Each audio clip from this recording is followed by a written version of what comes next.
खबर शामिल करते हैं जलालपुर जटा से, जहां पर जायदाद हड़पने के लिए भाई ने भाई को कानूनी कागजात में मौत के घाट उतार दिया। तफसीलात के मुताबिक मेन बाजार जलालपुर जटा के मशहूर ताजर अरशद महमूद कपड़े वाले ने अमेरिका मुकीम भाई शाहिद नाज लोधी को जायदाद हड़पने के लिए विरासत के कागजात में मुर्दा करार दे दिया। मजीद सुनिए उनकी अपनी जुबानी। ना तेरा कुछ बनता है। एक दिन अचानक मैं एक्साइज के दफ्तर गया वो ना मैनू नहीं पछाणिया ना मैनू जानते हाँ, क्योंकि मैं 34 साल तो बाहर सा। इन्होंने उत्थे कागजां च मैनू मार छड़े है। अस्सलाम वालेकुम जी। जलालपुर जटां दी आवाम नू मैं सलाम करना वा और मेरा थोड़ा जिहा एक मौकफ है, मैं सब नू शेयर करना चाहना वा। शाहिद नाज मेरा नाम है और मैं अमेरिकन सिटीजन हाँ और जलालपुर जटा महल्ला पुराने थाने च मैं रहना वा। दादे विरसा मेरी काफ़ी प्रॉपर्टी जलालपुर दे विच, काफ़ी मकान ने और काफ़ी दुकानां ने जिन्हां दी वैल्यू करोड़ों रुपया दे विच है।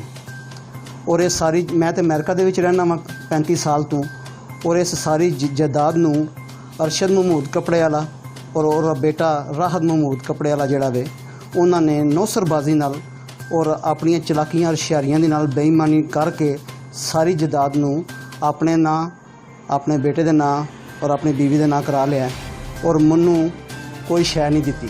मेरे को ना कोई मकान है तो ना कोई मेरे को दुकान है। कागजां दे विच जो कुछ मैनू दित्ते हैं उन्हां दी रजिस्ट्रियां भी उन्हां दे नां ने जिहड़ियां कि मेरे नां नहीं है।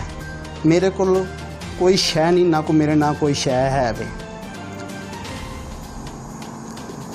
कुछ साल पहले 3 साल पहले एक्साइज के दफ्तर मैं किसी काम से गया सा तो उतों मैनू पता लगा वे कि इन्होंने मैनू कागजां दे विच मार दिते है, जिहड़ा कि 2005 दे विच इन्होंने मैनू कागजां दे मेरे भरा अरशद कपड़े वाले ने कागजां दे विच मैनू मार दिते है और सारी जायदाद जिहड़ी है वो अपने कब्जे च कर ली है, जिहदे च अज मैं स्टे आर्डर लिया सी, कमीशन का आर्डर लैके आके ते सारे बयान करवाए ने।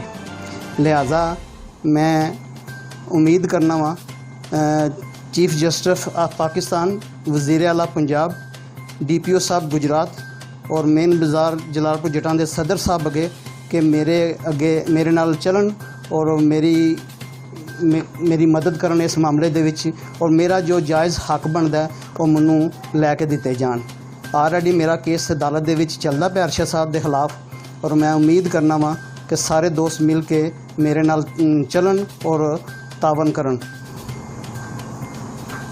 दूसरी गल जिहड़ी मेरे पाकिस्तान आन दा जिहड़ा ट्रिप है, 1 महीना पहले मैनू पता चलिया मेरे पुछों बगैर दादा विरसा जायदाद जिहड़ियां दुकानां ने इन्हां ने उन्हां नूं डिमोलिश कर लिया और 4 दुकानां दे उत्ते इन्हां ने प्लाजा शुरू कर दिता है, जिहड़ा कि मैं उत्थे बैठ के स्टे आर्डर लिया सी, काम रुकवाया सी ते जलालपुर जटां दे SHO साहब ने काम रुकवाया सी और पुलिस वाले आए ने, उन्होंने आके काम रुकवाया, इन्होंने रोकया, वो चले गए ने, इन्होंने दोबारा शुरू कर दिता है।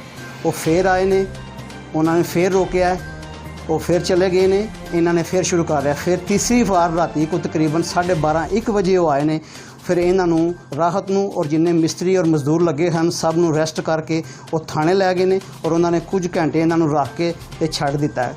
इस दे बावजूद ये तुहीने अदालत करते जा रहे हैं।